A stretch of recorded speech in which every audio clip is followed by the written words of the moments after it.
সুন্দর হয়েছে। হ্যাঁ, নতুন কিছু উদ্ভাবনের আনন্দই আলাদা।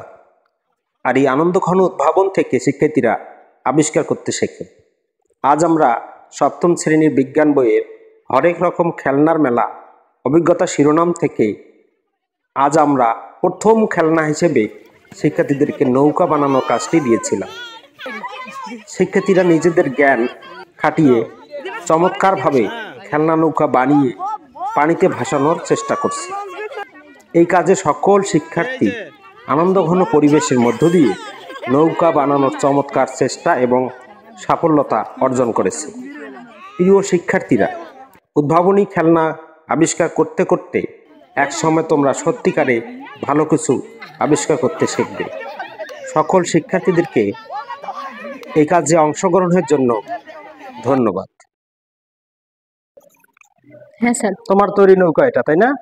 এটা তুমি কিভাবে বানাইছো একটু বর্ণনা দাও দেখে। স্যার, আমরা প্রথমে একটি বোতল নিয়েছি, তারপর উপরটা কেটেছি, তারপর আমরা শক্ত কাঠি ওখানে বিছিয়ে তারপর রং করেছি এবং অনেক ব্রেঞ্চ বানিয়েছি যাতে ওখানে যাত্রী অর্থাৎ বসতে পারে। তারপর বাইরে রং করেছি, ওখানে বাইরে রং করেছি এবং কাঠি লাগিয়েছি, কাঠিতে রাবার ব্যান্ড দিয়েছি যাতে ওটা খুলে না পড়ে। এবং আমরা এদিকটা ভিন্ন রং করেছি কারণ হতে সুন্দর দেখায়। আচ্ছা, এখানে এই মোটরটা তুমি লাগাইছো? হ্যাঁ স্যার। মোটরটা ইলেকট্রিক মোটর, তাই না? অর্থাৎ এখানে ব্যাটারিও আছে। তাহলে ব্যাটারি দ্বারা মোটরটা ঘোরে, তাই না? তারপরে মোটর ঘুরলে কি নৌকাটা সামনের দিকে পানিতে আগায়। এখন কথা হচ্ছে নৌকাটা সামনের দিকে কেন আগাচ্ছে, এই ব্যাখ্যাটা কি তোমার জানা আছে? স্যার, এই পাখাটার মধ্যে স্থিতিশক্তি জমা ছিল, সেটি পানিতে ছাড়ার পর স্থিতিশক্তি গতিশক্তিতে রূপান্তর হয়ে এটি চলতে শুরু করে। অর্থাৎ স্থিতিশক্তিটা গতিশক্তিতে রূপান্তর হয়ে চলতে শুরু করে। ধন্যবাদ তোমাকে। আর এখানে এটা তৈরি করতে পেরে তোমার অনুভূতিটা কি রকম? আমার অনেক ভালো লাগছে, কারণ আমি এরকম একটা জিনিস বানাইতে পেরেছি এবং আমার সাথে আমার সহপাঠীরাও কাজ করেছে। আমরা মিলেমিশে কাজ করে এত সুন্দর একটা জিনিস বানাইতে পেরেছি। আচ্ছা, আমাদের বইয়ে কিন্তু ফ্যান লাগার বিষয়টা কিন্তু ছিল না। এটা তোমার মাথায় কিভাবে আসলো যে এখানে একটা ফ্যান লাগালে আরো বেটার হয়? আমরা স্যার যখন এটা পুরোপুরি তৈরি করলাম তখন এখানে চামচ দিয়েছিলাম, কিন্তু চামচ এটাকে বেশি দূর আগাতে পারে না কারণ বোতলটা একটু ভারী ছিল। তারপর আমরা ভাবলাম যে এখানে যদি একটা পাখা দেই, ওটা যদি ঘোরে তাহলে বাতাসটাই নৌকাকে টেনে নিয়ে যাবে।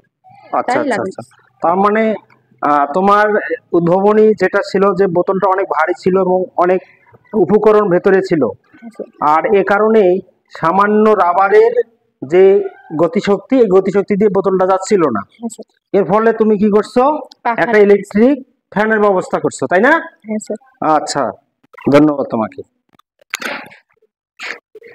যে আমরা যে হাতে তৈরি যে ছোট খেলনা নৌকা তৈরি করলাম, এটা আমরা পানিতে ছাড়ছিলাম, তাই না?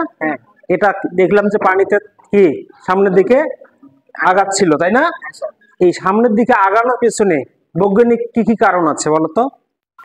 এখানে যদি আমরা যে এভাবে যে ঘোরাই স্যার, তখন কিন্তু এটা যে ছেড়ে দেয় তখন গতিশীল হয়ে যায় তখন এই গাড়িটা গতিশীল হয়ে যায়, সেই জন্য এই নৌকাটা আগায়।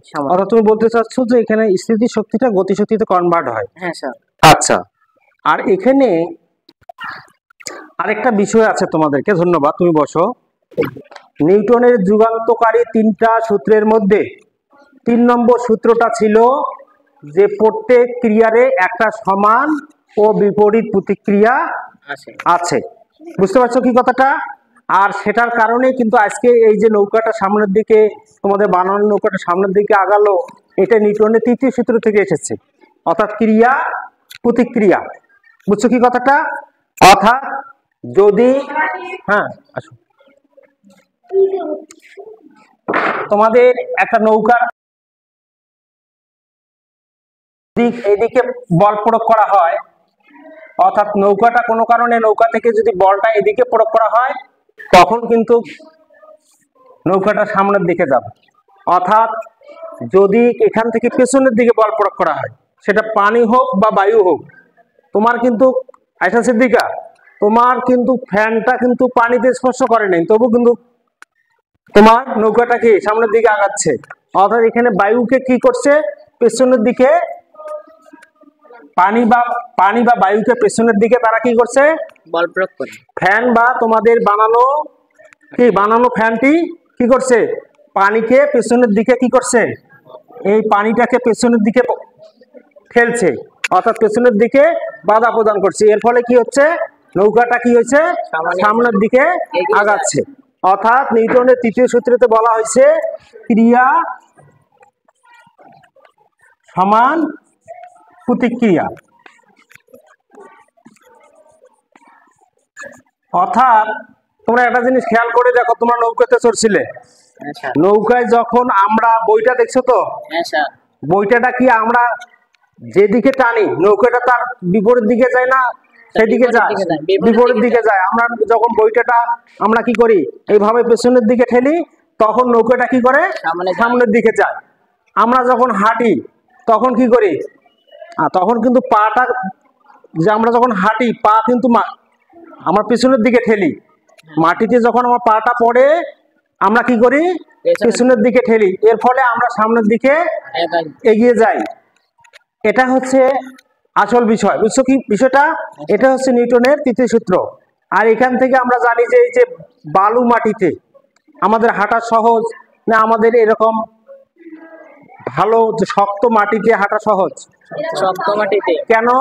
বালু মাটিতে যখন তুমি ক্রিয়া বল প্রদান করছো তখন বালুটা সরিয়ে যাচ্ছে, অর্থাৎ প্রতিক্রিয়াটা কম হচ্ছে। এই নৌকার ক্ষেত্রে এই যে পেছনের দিকে যে বলটা প্রয়োগ করছে সেটা হলো ক্রিয়া, আর নৌকাটা যে সামনের দিকে এগিয়ে যাচ্ছে এটা হলো প্রতিক্রিয়া। বোঝা গেল বিষয়টা? তাহলে তোমাদের ফ্যান যেটা বল প্রয়োগ করছে সেটা কি পেছনের দিকে বল প্রয়োগ করেছে না সামনের দিকে? পেছনের দিকে। তোমাদের অর্থাৎ নৌকাটা যে ফ্যানটা ছিল সেটা পেছনের দিকে বল প্রয়োগ করেছে, অর্থাৎ এই ফ্যানটা, এখানে যে ফ্যানটা এটা ছিল ক্রিয়া, এটা কি ক্রিয়া বল, এটা হলো ক্রিয়া বল, আর এটা হচ্ছে প্রতিক্রিয়া। এখন বুঝতে পারছো বিষয়টা? হ্যাঁ স্যার। তার মানে ক্রিয়া যেদিকে হচ্ছে প্রতিক্রিয়া তার বিপরীত দিকে হচ্ছে। এটা নিউটনের তৃতীয় সূত্র থেকে এসেছে। তোমরা যখন উপর শ্রেণীতে যাবে তখন আমরা নিউটনের 3টা সূত্র নিয়ে বিস্তারিত আলোচনা করব। আজকে এই পর্যন্তই। ধন্যবাদ সবাইকে।